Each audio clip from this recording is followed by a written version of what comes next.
Dr. Wu, first to you. You know, assuming the reins of CRS as you did, and so effectively, but you come from with a background of as being a dean of a school of business, and I think your testimony and your leadership at CRS demonstrates that you believe that the more business-like the efforts are to meet the huge humanitarian needs and making it sustainable, the better. And I'm wondering if you could just, you mentioned in Zambia, for example, that smallholder farmers, you've helped them with the balance between harnessing agriculture for consumption and for income through engagement with markets. And you might want to expand upon that if you would. Mr. Thoreau, you make a very good point, as does Mr. Hung, about the your point about agricultural yields in Africa for most staple crops could be 2 to 4 times what they are today. That is huge. What a capacity to build out towards. And then you point out, Mr. Thoreau, that better quality seeds, small doses of fertilizer, training and storage, and financing to pay for it all was remarkable when you talked about the Kenyan farmers, and one increased their yield tenfold in their harvest. I mean, that is spectacular. With just some discipline and in answering the question or elaborating on that, if you could, we've learned the hard way what too much fertilizer, too much pesticide does to people. It gets into the food chain. It gets into our bodies. It has devastating impacts on children, especially. And I'm wondering, you know, if those lessons learned by what we've experienced in other Western countries with overuse of fertilizer and pesticide is you know, the best practices are being utilized in places like Africa and other developing countries. Let me also, Dr. Wu, if you would speak to the issue of resilience.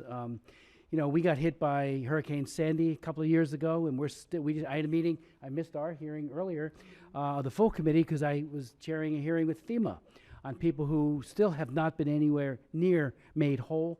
South Carolina is experiencing, you know, every one of our states go through, California with its drought, resilience.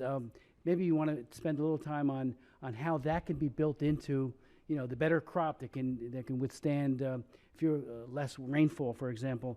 And then on the first 1,000 days of life, Mr. Thoreau, you know, I was at some of the scaling up meetings at the UN in 2010, and actually joined 7 First Ladies of Africa, where they spoke really with unbelievable enthusiasm about how, like you've pointed out, and now your new book will, I'm sure, further elaborate on it, how stunting can almost disappear. And I was in Guatemala the day they signed an agreement with USAID and met with the speaker. The day they were actually signing on, because stunting is, as you know, a big problem in Guatemala, as it is in many parts of Africa, particularly in Nigeria. But this idea of the first 1,000 days of life, I like to cross-reference work that I do. I wrote the Combating Autism Act, the 2000 law, the 2013, and the 2010. NIH has found, and they have 3 major studies to prove it, that if enough folic acid is provided in the first month, not the second, third, or fourth, it's good, but it's not determinative, but in the first month, it reduces the risk of autism by 40%. And we know tens of millions of kids and young people in Africa, according to the World Health Organization, are autistic, or at least on the spectrum. And it seems to me that, you know, if that's included, as I'm sure it is, you know, all this great outcome for modest micronutrient and investments can be made during that first 1,000 days. So if you might want to elaborate on that as well. But start with Dr. Wu. Yes, Chairman. I think you asked me 2 questions. One is the business approach. The second one is about resilience. Let me begin with resilience. The cornerstone of addressing resilience is really 2 things. One is to reduce exposure to any type of natural or man-made disasters. The second one is, how do you help people rebound? So rebounding is very easy to understand. If you lost all your crops to a flood and you have no more seeds, that is the problem. You cannot rebound, right?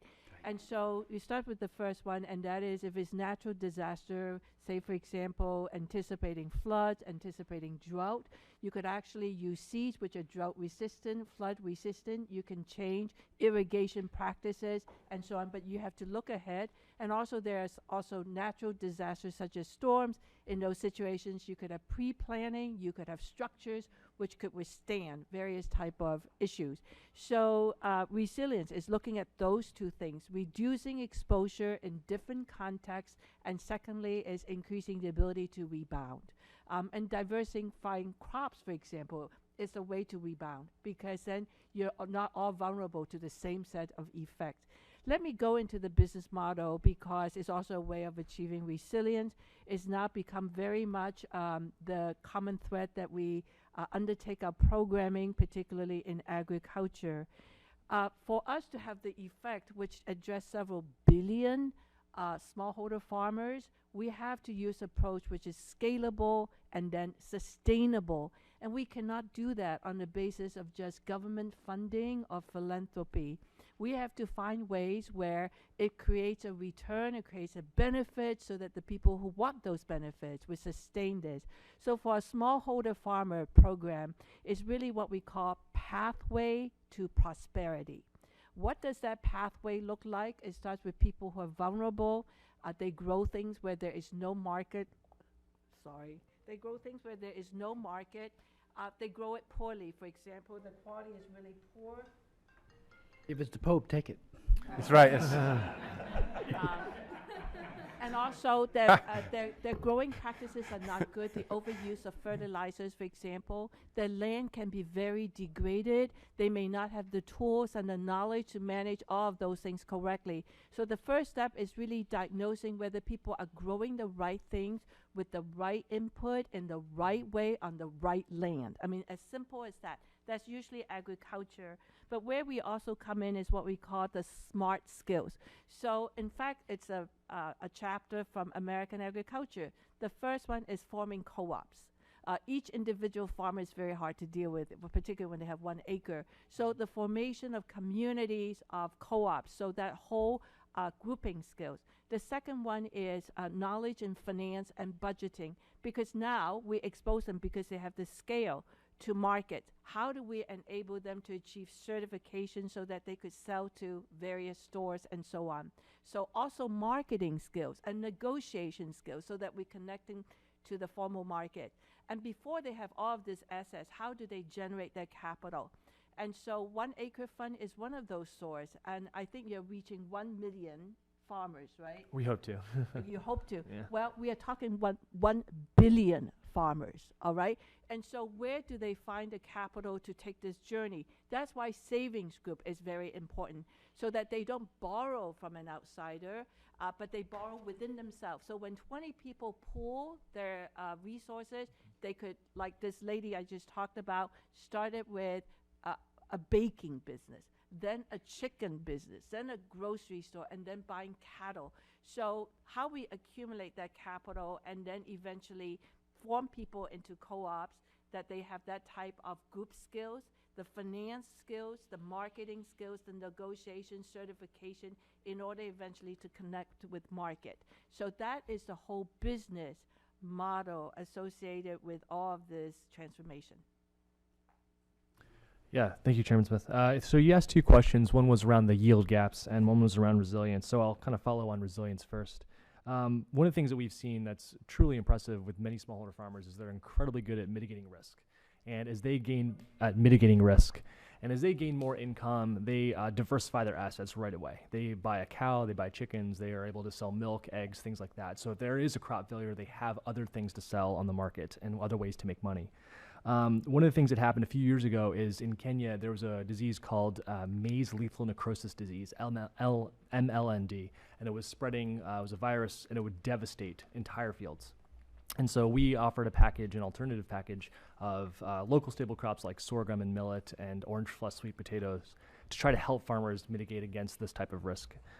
We also offer things like drought-tolerant seed in our program, as well as crop insurance for many of the farmers we work with. On yield gaps, it's no secret that the soils in sub-Saharan Africa are incredibly depleted. They require nitrogen from, sometimes inorganic fertilizer to develop anything. So for us, we teach farmers to microdose, so they're to prevent leaching. So they use very small scoops of fertilizer, they target it, and through that they're able to increase their productivity. And so I'll just pass on to Roger. I'll just follow up on that, that what you see in the field with smallholder farmers all over, and say the ones at the 1 acre fund, this little scoop that they use, it's basically the size of a thin thimble. They kind of provide one that's kind of nice and plastic, but if they don't have that, or that one goes lost or something, they basically just have a Coca-Cola bottle cap or a beer cap, which they somehow affix to a little stick, and that's their dosage of fertilizer. One of those per maize seed that they put in the ground, a third for beans.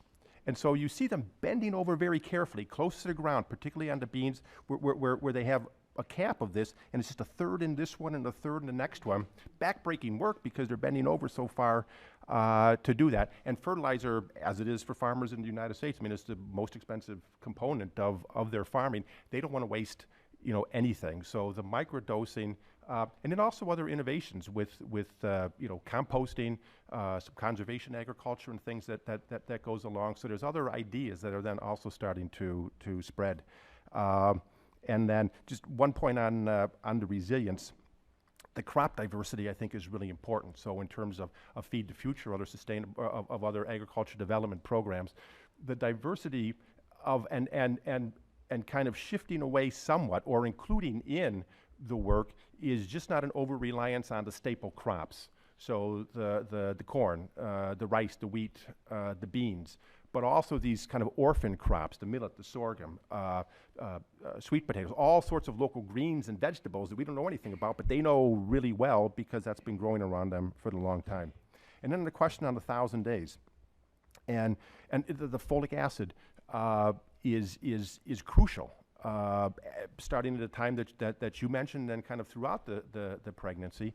And what I found with a lot of the moms and the expecting moms, particularly in Uganda and India and Guatemala, is the reliability of the access to those kind of supplements. So the folic acid and the iron tablets that they take. Whereas here in Europe and in the developed world, that's kind of part of the prenatal checkups and everything that you get, and somebody's checking and making sure that they're being taken and things. There, when they go to the clinic, there may be a shortage of them, so they're told, well, you get them the next time you come back. Well, who knows when the next time's going to be when they come back, because it's a distance that they have to go to. There's probably a little expense with getting there. They'll take them. It may make them feel funny, and so they'll say, I was feeling better before I was taking these pills. So the knowledge that then goes along with it. So it's kind of this whole integrated aspect, but it's folic acid, it's the iron, it's the zinc, it's the vitamin A, all these things that are essential and that we kind of take for granted, but are really key. And as you said in your opening comments, Chairman, that there's no greater investment in this whole field than in the 1,000 days, and kind of investment in innovation. So kind of what's going on with the delivery systems of these of these supplements and fortifications, and efforts like even one initiative, and I'm following because the moms in Uganda are doing this. They're growing orange flesh sweet potatoes and high iron beans. So the idea is that you let the crops do the work for you. There's the vitamin A or the beta carotene that then becomes the vitamin A in the orange flesh sweet potatoes, and in beans, which already have an iron content. Through breeding, you kind of raise the iron content a little bit, and so they're just in the foods that they're eating 4, 5, 6 times a week. They're getting those supplements and some of the important minerals that they need.